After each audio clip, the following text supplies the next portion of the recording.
نحمدہ و نصلی علی رسولہ الکریم اما بعد اعوذ باللہ من الشیطان الرجیم بسم اللہ الرحمن الرحیم السلام علیکم ورحمۃ اللہ وبرکاتہ۔ امید کرتا ہوں آپ صحت اور ایمان کی اعلیٰ حالت میں ہوں گے۔ اللہ تبارک و تعالیٰ آپ کو اور آپ کے اہل خانہ کو ہمیشہ ہنستا مسکراتا رکھے۔ خوابوں کی تعبیر میں ہمارا آج کا موضوع ہے خواب میں پلاؤ دیکھنا۔ علامہ ابن سیرین رحمۃ اللہ علیہ نے خواب میں پلاؤ دیکھنے کی 4 مختلف صورتیں بیان کی ہیں۔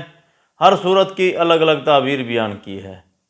مثلاً خواب میں پلاؤ دیکھنا، خواب میں پلاؤ کھانا، خواب میں زردہ بنانا یا خواب میں دودھ چاول دیکھنا وغیرہ۔ اگر آپ ان صورتوں کی تعبیر جاننا چاہتے ہیں یا ان سے ملتی جلتی کسی اور صورت کی تعبیر جاننا چاہتے ہیں تو اس ویڈیو کو آخر تک ضرور دیکھیں۔ اور اگر آپ نے ابھی تک ہمارے یوٹیوب چینل خواب کی حقیقت کو سبسکرائب نہیں کیا تو پہلے سبسکرائب کر لیں تاکہ ہماری اگلی آنے والی ویڈیو آپ تک پہنچ سکے۔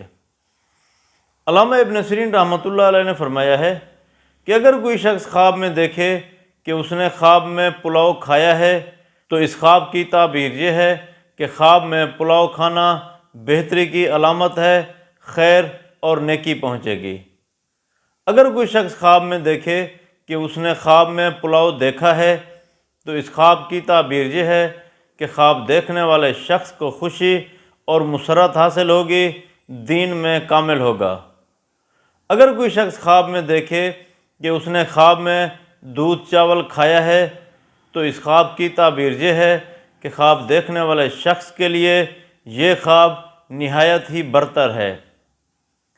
اگر کوئی شخص خواب میں دیکھے کہ اس نے خواب میں زردہ تیار کیا ہے یا بنایا ہے تو اس خواب کی تعبیر یہ ہے کہ خواب دیکھنے والا شخص بہادر، دانا، دولت مند، بلند وقار ہوگا، قوم کا سردار بنے گا۔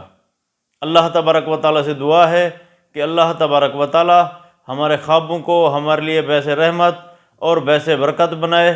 السلام علیکم ورحمۃ اللہ وبرکاتہ۔